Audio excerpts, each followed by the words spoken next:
Assalamualaikum warahmatullahi wabarakatuh.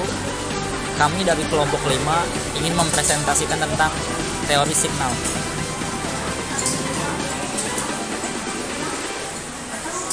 Sebelum kita masuk ke materi, di sini saya akan memperkenalkan kelompok 5 terlebih dahulu. Yang pertama ada Nur Fadilah Syakina, yang kedua adalah San Prameswarajati Kusuma Wardani, yang ketiga ada Muhammad Farhan Muhtar, yang keempat ada Bagas Saputra, yang kelima ada saya sendiri yaitu Rin Wahyudi. Untuk materi selanjutnya akan dibacakan oleh Saudara Bagas. Untuk Saudara Bagas dipersilakan.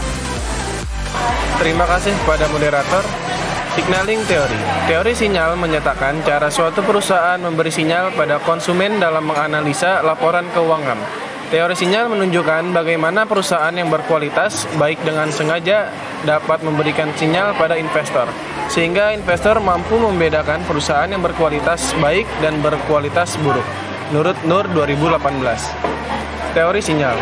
Struktur modal dapat mempengaruhi nilai perusahaan dengan teori sinyal. Berdasarkan teori sinyal, perusahaan besar cenderung menggunakan untuk membiayai asetnya, dengan asumsi bahwa perusahaan besar dapat menanggung resiko kebangkrutan.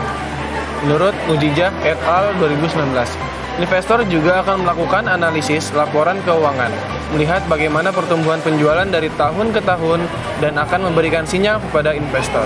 Dengan mengetahui hal itu, maka investor akan menilai apakah perusahaan itu akan memiliki prospek yang baik ke depannya. Jika investor telah menaruh kepercayaan kepada perusahaan, maka nilai perusahaan pun akan meningkat, dan begitu pun sebaliknya.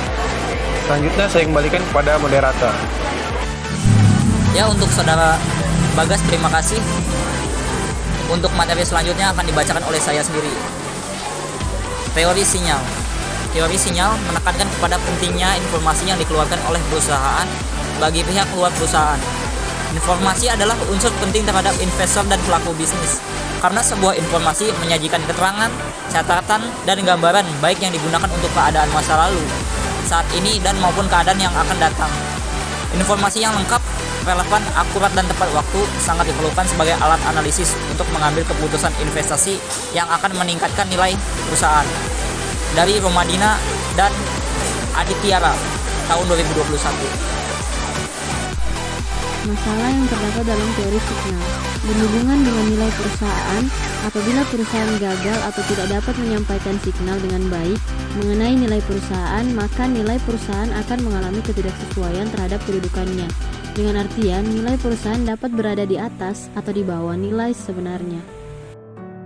Cara mengatasi masalah dalam teori signal dengan memberikan sinyal pada pihak luar. Pada waktu informasi diumumkan dan semua pelaku pasar sudah menerima informasi tersebut, pelaku pasar terlebih dahulu menginterpretasikan dan menganalisa informasi tersebut sebagai sinyal baik, good news, atau sinyal buruk, bad news. Kesimpulan, teori ini menjelaskan mengapa perusahaan mempunyai dorongan untuk memberikan informasi laporan keuangan pada pihak eksternal. Dorongan perusahaan untuk memberikan informasi karena perusahaan mengetahui lebih banyak mengenai perusahaan dan prospek yang akan datang daripada pihak luar. Kurangnya informasi bagi pihak luar mengenai perusahaan menyebabkan mereka melindungi diri dengan memberikan harga yang rendah untuk perusahaan. Perusahaan dapat meningkatkan nilai perusahaan dengan mengurangi asimetri informasi.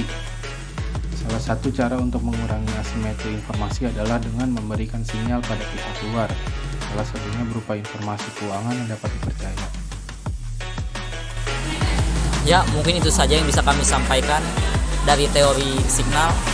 Kurang lebihnya mohon maaf. Wabillahi taufiq wal hidayah. Wassalamualaikum warahmatullahi wabarakatuh.